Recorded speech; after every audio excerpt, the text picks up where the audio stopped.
Some of the tapes that we have produced. I've done some very interesting interviews with researchers that I think belong to the dissident line in American ufology.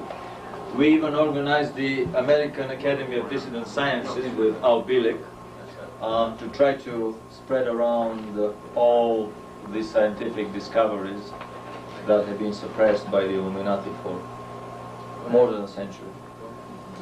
And so with these interviews, I always gravitate toward researchers or eyewitnesses that have something to say different from the party line. Why don't you pull it off the hook? The film on that's called Occult National Socialism or Magic National Shamanism is a panel discussion with Chan Johnson and Al Bielek on the extraterrestrial and celestial roots of Nazism. I mean, the real roots for everything that happened in Germany and all the atrocities perpetrated by the SS and the Nazis lie much, much deeper, actually much, much higher beyond our planet. Beyond the shallow causes given to us by the political, economic-financial explanations for the origin of the Second World War, through banking and political conspiracies and so on. The secret societies in Germany, the Thule, the Brill, the Hugin, and many others, were at the forefront of the ideological, how should we say, indoctrination and preparation of the Nazi party and the elite of the SS. And it's a lot more important to know what these societies were standing for than to know what was decided on this or that Nazi party congress at Nuremberg. On top of I mean, these secret societies were the main ideologues of the Nazi philosophies. However, these societies were only the agents or the fifth columns, the manipulators, on the level of our planet for the interests of half a dozen alien races, the Pleiadians, the Orions, the Greys, that have been stationed permanently here on Earth and that have been fighting with other alien races for supremacy on the planet. According to Al Bielek, half a dozen alien races were involved with the Germans and the Nazis.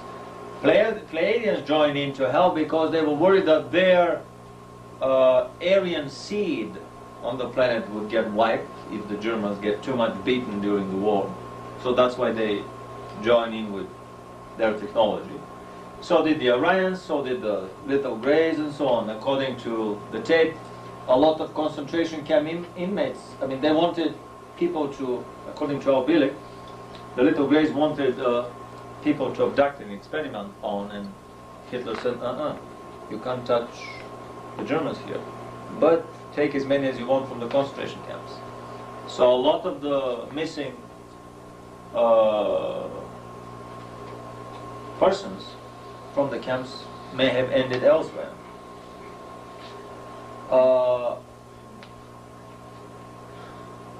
The aliens on the Germany side that were fighting the aliens on the Allied side, the aliens themselves were subcontracting for the Agarthian faction of the fallen angelic presence on our planet.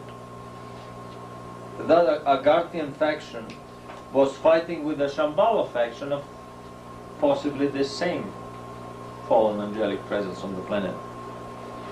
Hitler himself was a channel for one of the members of the Giza intelligences, this alien race that lives under the Giza pyramid. The Giza intelligences that had been mortal enemies of the Pleiadians of Billy Meyer, that came to the planet in the 20s and activated a long abandoned complex under the pyramid. And one of them, and in the film we give the name, according to Chan Johnson, a person who has spent a lifetime investigating exactly the secret occult roots of Nazism and the SS. He has a previous lifetime recollection of being a Luftwaffe pilot and falling down in flames, and hence his infatuation with everything German, but he is not a neo-Nazi, definitely not a neo-Nazi. On the contrary, with this film, because sometimes, twice actually I've been accused of being a neo-Nazi. I just got a badge that bans the swastika here, and I'm gonna wear it in the future on all conferences. But with this film, we want to prove that not only, well, the research that we've been doing has nothing to do with neo-Nazism. On the contrary, we would show that the Germans were associated with some of the not very spiritually advanced races in the universe. I mean, even the Pleiadians are not that far advanced. We have to face it. They have had interstellar flight for 120 million years, and they've had no warfare for only 50,000 years, which is just a millisecond from their overall interstellar flight history. I mean, how many cities have they exploded in nuclear wars? How many continents? How many planets? How many stars? The Eye of God in the Lyra constellation was the last star that they exploded 180,000 years ago, or whatever, 100-something thousand years ago, according to their. I mean, they've been vicious, brutal savages on a different level, as much as the Amazonian scalp hunters and man-eaters are, cannibals are. So basically, there were, I mean, the alien presence on the planet was divided in two camps fighting each other, and so were the angelic presences on the planet, of the fallen angelic type. Basically, the Shambhala and the Agartha factions of the Luciferian presence on the planet were fighting each other.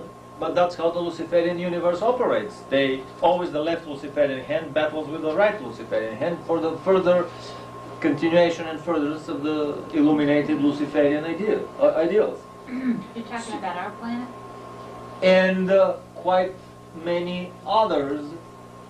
The way I understand it, with my personal humble opinion and understanding, but in the Lucifer Rebellion, about a third of the local sector planets took side and are still on that side. So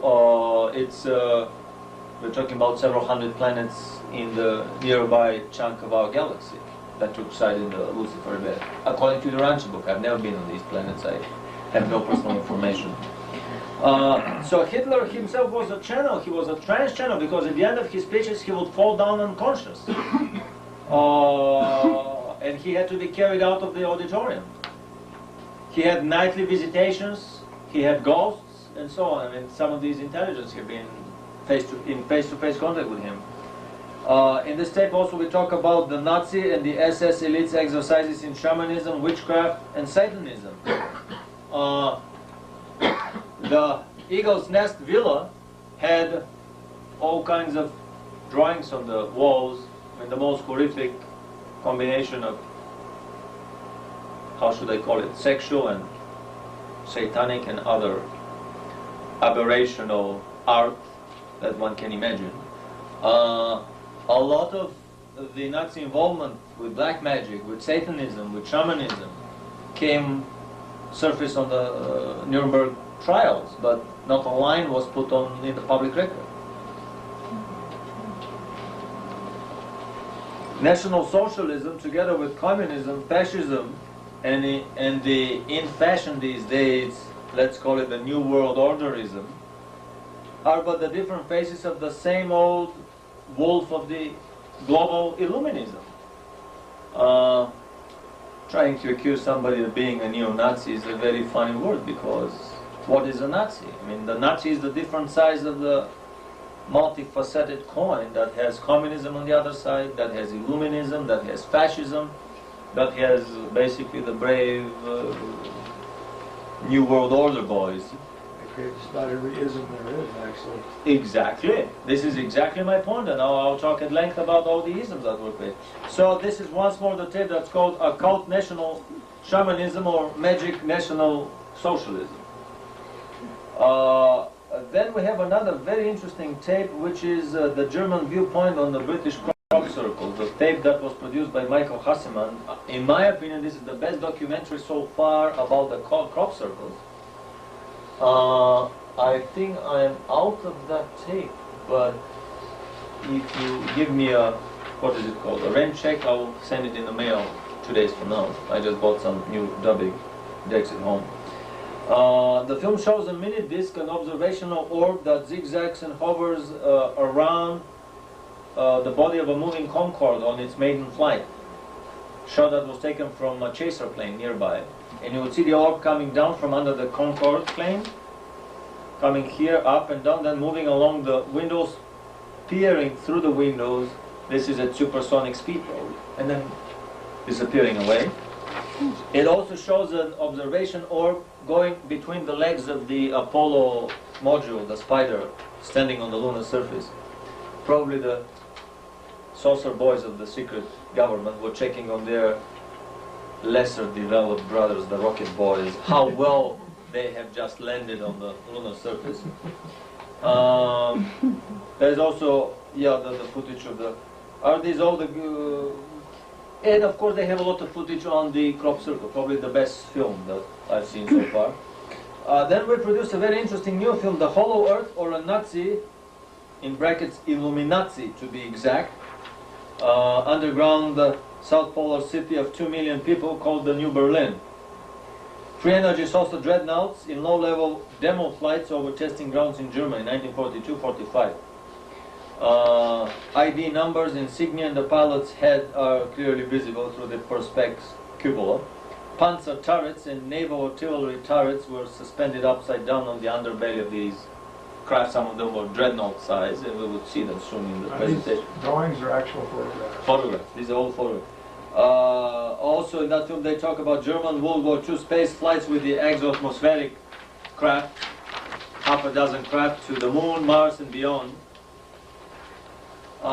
Most important is the German secret presence in the colony, the German colony in the South Pole, on the South Pole.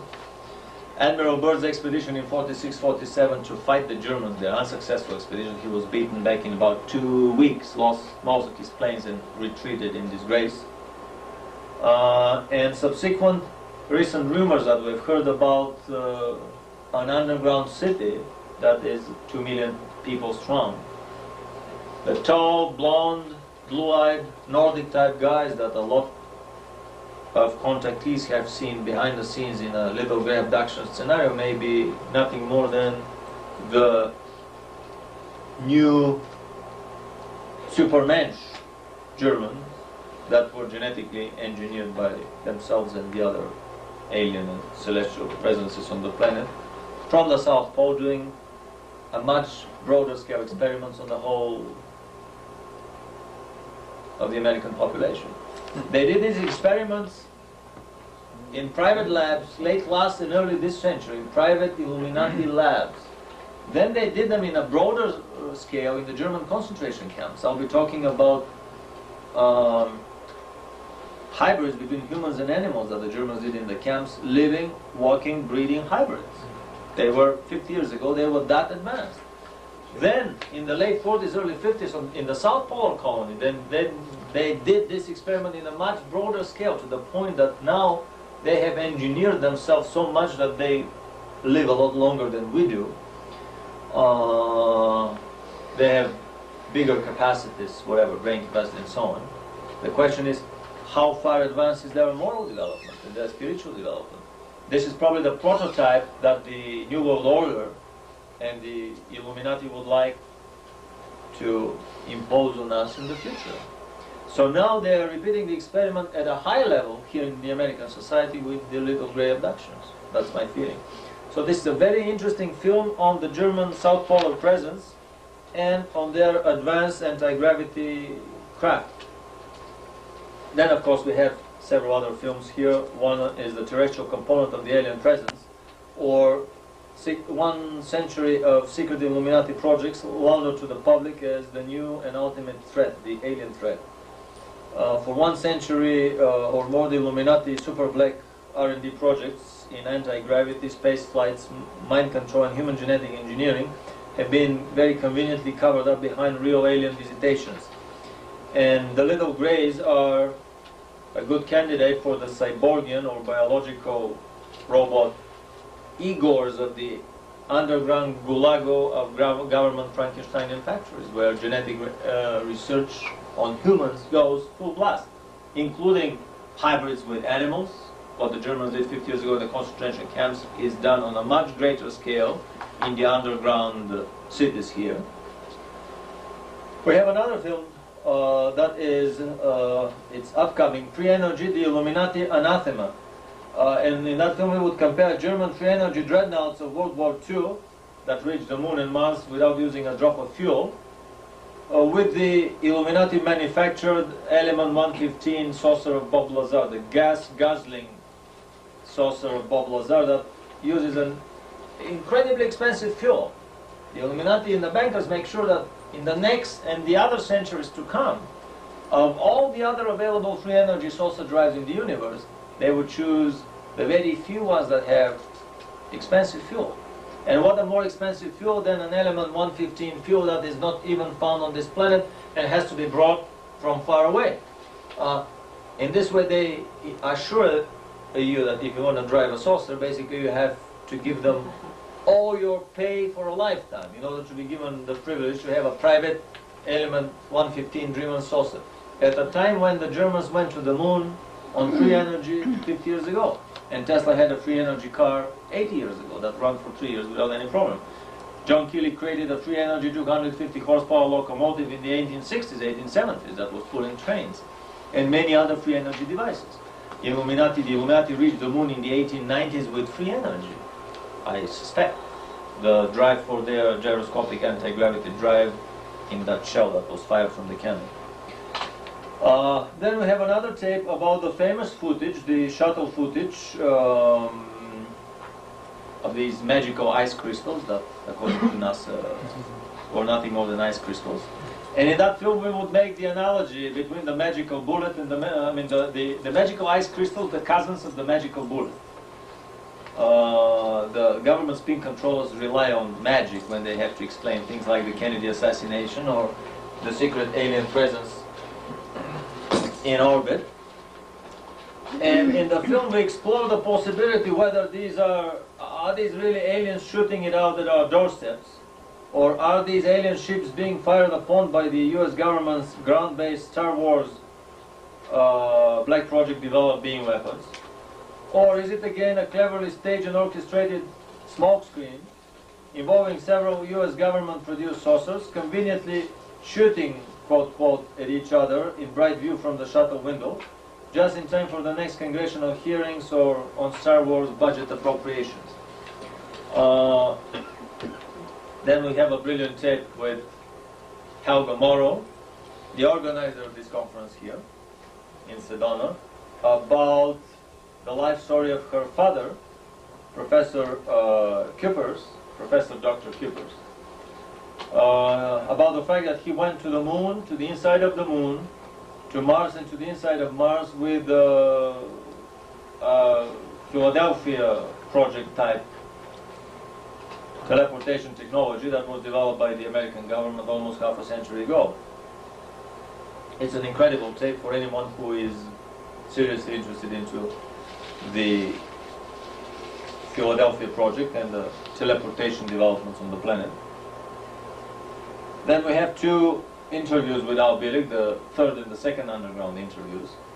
In the third interview, he speaks at length about the time tunnel, which is the third generation space travel. Basically, with a time tunnel, they can teleport, they can tunnel to any point in time and to any point in our universe in real time.